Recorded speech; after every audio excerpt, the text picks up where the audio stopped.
Techno institute of technical training Jamshedpur. यहाँ हम काम भी सिखाते हैं और नौकरी भी दिलाते हैं। Good morning. आज हम लोगों का टॉपिक है मैकेनिकल सेफ्टी। मैकेनिकल कहने से हमारे जहन में एक बात फटाक से नोटिस करता है कि किसी न किसी मशीन से रिलेटेड चीज होगा। मैकेनिकल कहने से हमारे दिमाग में फट से ये बात आती है कि हम किसी न किसी मशीनरी से रिलेटेड बात करेंगे। तो आज जो हमारा टॉपिक है मैकेनिकल है। मैकेनिकल जो है इंडस्ट्रीज के लिए बहुत इंपॉर्टेंट होता है, क्योंकि बिना मशीन के कोई भी इंडस्ट्रीज को चलाना संभव नहीं है।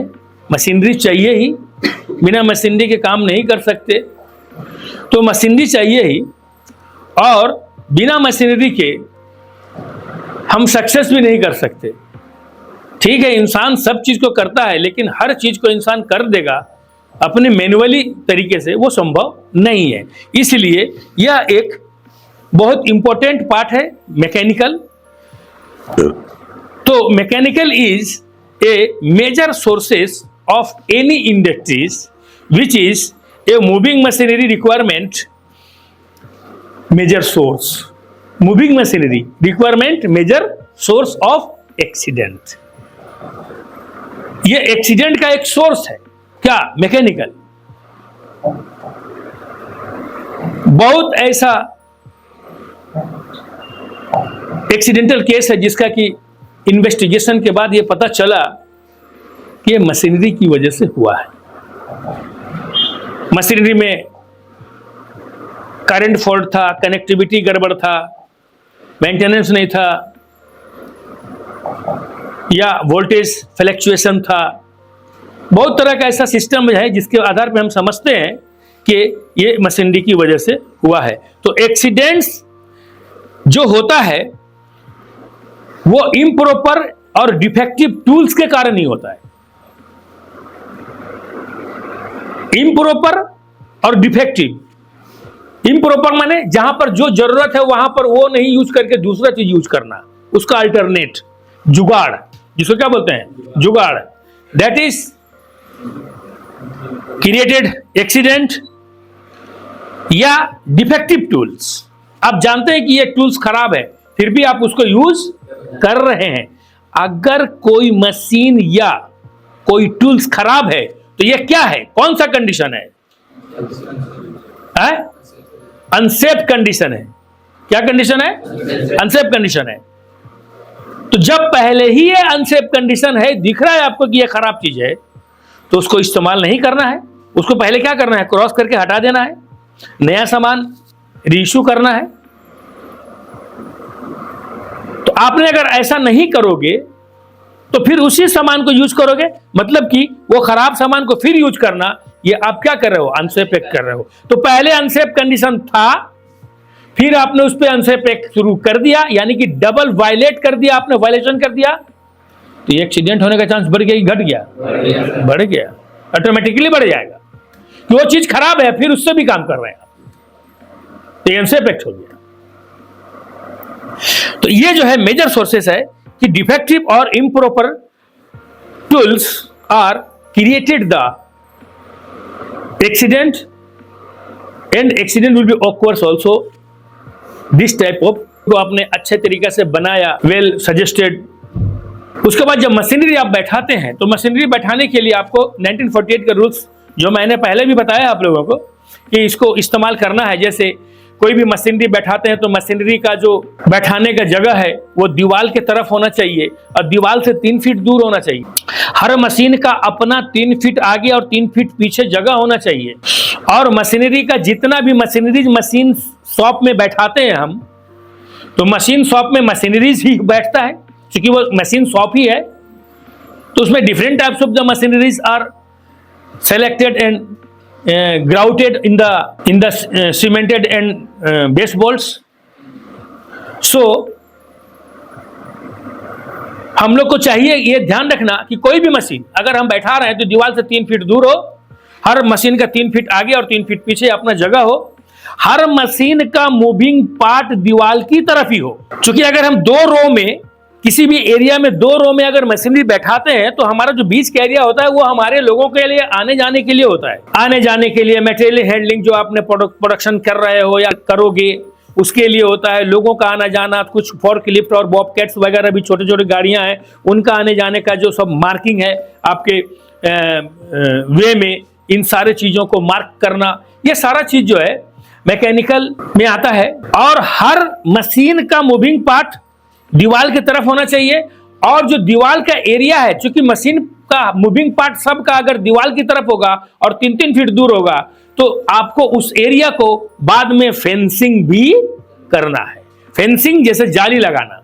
अब जाली आप परमानेंटली भी लगा सकते हैं और टेम्पोररी भी लगा सकते हैं। टेम्पोररी बोले तो जब जरूरत हुआ तो हटा दिए, फिर उधर मेंटेनेंस का काम किए, मेंटेनेंस का काम करके फिर उसको लगा दिए। और हर मशीन का जो मूविंग पार्ट है, हर मशीन का मूविंग पार्ट उसका जो गार्डेड होना चाहिए, जो कंपनी मशीन के साथ ही गार्ड करके भेजती है। बस आपको यह ध्यान रखना है कि किसी भी वजह से आपने मेंटेनेंस, ऑयलिंग, ग्रीसिंग, मोबिलिंग करने के लिए आपने अगर उस गार्डिंग को हटाया है या परमिशन लेके खोला है तो उसको करने के बाद, जो भी करना था करने के बाद, उसको आपने लगाया है कि नहीं लगाया। बिना लगाए कभी भी स्टार्ट मत कीजिए। कभी कभी काम करने के एरिया में ऐसा होता है कि हम लोग जो है ध्यान नहीं देते और मेंटेनेंस कर लिया लोगों ने और एक बार चला के देखने का कोशिश किया, जब चला के देखा प्रॉब्लम सॉल्व हो गया तो बोला चलो अगले शिफ्ट में इसको चेंज करेंगे, कल करेंगे। ऐसे करते करते वो बिना गार्डिंग के मशीन चलता है। तो ये आपकी रिस्पॉन्सिबिलिटी है कि if you are present there और any machineries are running and all the guarding parts are of that machines are improperly in that area included or not, you have to sin first. After that you have to give to operate the machines. Okay, if the guard is not proper and guard is not available there, then the operator cannot start the machineries. And अगर machine चल रहा है और guard नहीं है तो you are not able to do the safety works. आप safety work करने के लायक नहीं है। यह आपकी रिस्पॉन्सिबिलिटी है कि अगर मशीन चल रहा है और उसमें गार्डिंग है, फेंसिंग है, दैट इज करेक्ट। अगर मशीन चल रहा है, गार्डिंग नहीं है और आप वहां हैं तो you are not eligible for that. आप उस काम के लिए एलिजिबल नहीं है। You are only Ali Baba. सिर्फ आप घूमने के लिए आए हैं यहां पर। मशीन चलेगा तो गार्ड होगा उसमें, नहीं है नहीं चलेगा। यह आपकी रिस्पॉन्सिबिलिटी होनी चाहिए। That is the machineries and that is the mechanical systems. Then 1948 का रूल्स है और बड़े बड़े इस चैप्टर में हम आपको बड़े बड़े इन सभी चीजों के बारे में, जो बड़े बड़े वाइटल इक्विपमेंट, वाइटल ऑपरेशंस के बारे में पढ़ाएंगे, बताएंगे कि कैसे कैसे मैकेनिकल से क्या क्या खतरा होता है और क्या क्या चीज आपको इसमें इंक्वायरीज होती है और क्या क्या प्रिकॉशनरी मेजर्स आप इसमें इंप्लीमेंटेशन करते हैं कि मैकेनिकल में काम करते हुए भी आपके एरिया में किसी भी तरह का एक्सीडेंटल केसेस नहीं हो। इसके लिए आपको ध्यान रखना है। तो work on moving machinery, moving machinery के साथ अगर आप काम करते हैं, then guarding and fencing them. First your responsibility is guarding and fencing them. सबसे पहले गार्ड और फेंस कीजिए। दूसरा, elimination of occupational injuries while working or near mechanical equipment and machineries is a most important factor in industry due to the fact that majority of the accident take place as a result of unprotected and unguarded equipment and machineries। जो भी आपके काम करने में, machinery में जो भी injury और खतरा होने की संभावना है, उन सारे संभावनाओं को उस मशीनरी से इंपॉर्टेंट यह है कि वहां के रूल रेगुलेशन और वहां के फैक्ट्री आइसोलेशन के हिसाब से आपको ध्यान रखना है कि आपको मशीन चले तो किसी भी तरह से, ना तो वर्कर को, ना आपके इन्वायरमेंट में, ना तो किसी भी तरह से किसी भी मटेरियल में डैमेजेस हो। ज्यादा से ज्यादा एक्सीडेंट का जो रिजल्ट आता है एक्सीडेंट होने के बाद और जब इन्वेस्टिगेशन करने के बाद इसका जो रिजल्ट आता है ये आपको बताता है यह किसी न किसी मशीन के प्रॉपरली काम नहीं करने की वजह से हुआ है। अनगार्डेड, अनप्रोटेक्टेड, है ना, unprotected devices, housekeeping is poor there, तो बहुत बहुत तरह की ऐसी चीज है। तो मैकेनिकल में हमको इसको ध्यान रखना है। तो अगर कोई भी एक्सीडेंट्स होता है इसका रिजल्ट ज्यादातर होता है, इसका यही पता चलता है कि ये प्रोटेक्टेड नहीं था और गार्डेड नहीं था, जिसकी वजह से ये हुआ है। फैक्ट्री एक्ट का क्या रिक्वायरमेंट है? फैक्ट्री एक्ट का रिक्वायरमेंट है कि मूविंग मशीनरी जो फेंस करते हैं और फेंसिंग जो हम करते हैं वो उसके पोजीशन में मशीनरी के मोशन के आधार पे करते हैं। Moving machinery shall be securely fence and the fence should be kept in position when machinery is motion. जब भी मशीनरी चल रहा है तो वो गार्डिंग में होना चाहिए, फेंसिंग में होना चाहिए। ये आपकी रिस्पॉन्सिबिलिटी है, मैंने पहले ही बता दिया आपको, ये आपकी रिस्पॉन्सिबिलिटी है कि मशीन अगर चल रहा है तो फेंस होना चाहिए, गार्ड होना चाहिए।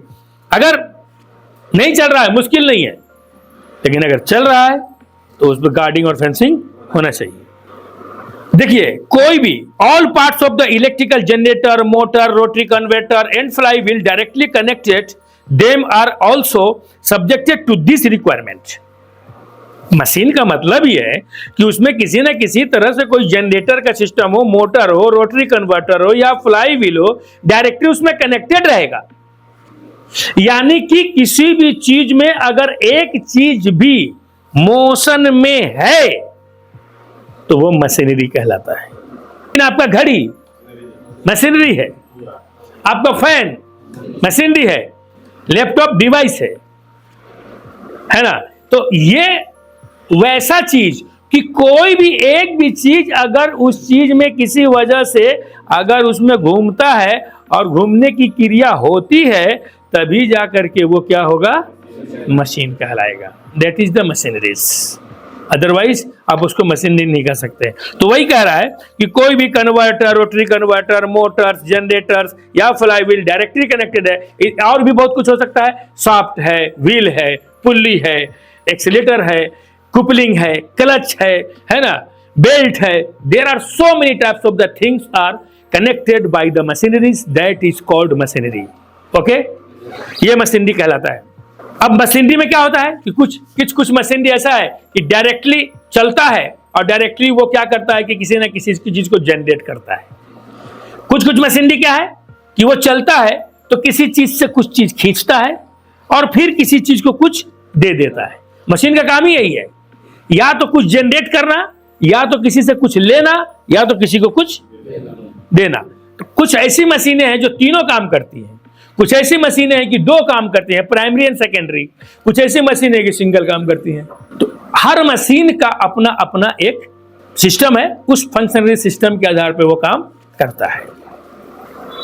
तो मशीनरी का मतलब ये है कि आप देखिए कि मशीनरी का मतलब भी है कि machinery means any shaft, wheel, drum, pulley, coupling, clutch, driving belt और other appliances or devices by which the motion or prime movers transmitted to or received by any machines or appliances। वही जो मैंने बताया आपको, ये सब चीज है तो मशीन है।